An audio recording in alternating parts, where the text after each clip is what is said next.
What's up? Don't panic, don't panic, don't panic. You want to know how I made that?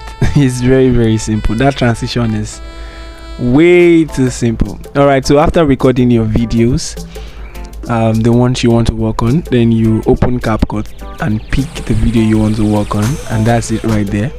So I'm going to be using that pillar, that's the ending of the pillar, as my transition to the next video. Then you click overlay and add another video. Then after adding it, you resize the video to fit in the first video you added. Then you click mask. That's, you just adjust that video to where you want to make it switch. Then you click mask and rotate it with your two thumbs. Then after rotating it, you make sure it lands on that edge of the pillar where you want it to switch to the next video. Just make sure it is straight 90 degrees. Then after that, you click on keyframe. Then after clicking on keyframe, just make sure you move the video and the masking together to the edge of that pillar where you want it to switch to the next video. So after that, as we all know that automatically CapCut will add the keyframe to it. So as you can see there, we are done with the video. Just straight away I lowered the volume. Then that's just it right there. That's just it right there.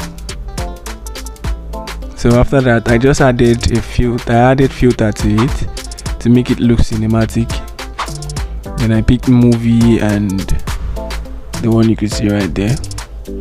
So that's just it. Voila, you get your video. It's as simple as that. So you can try it in any of your videos. Probably maybe you're shooting a documentary and you need something unique, a transition that's unique. You can use this. And probably maybe you're shooting a viral video, so you can use this too.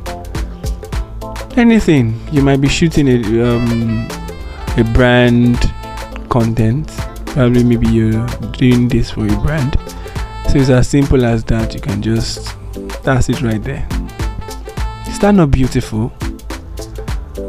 Remember to hit that subscribe button and subscribe to my YouTube channel so you can learn more tips on your phone like this. You can do a lot of things with our phone.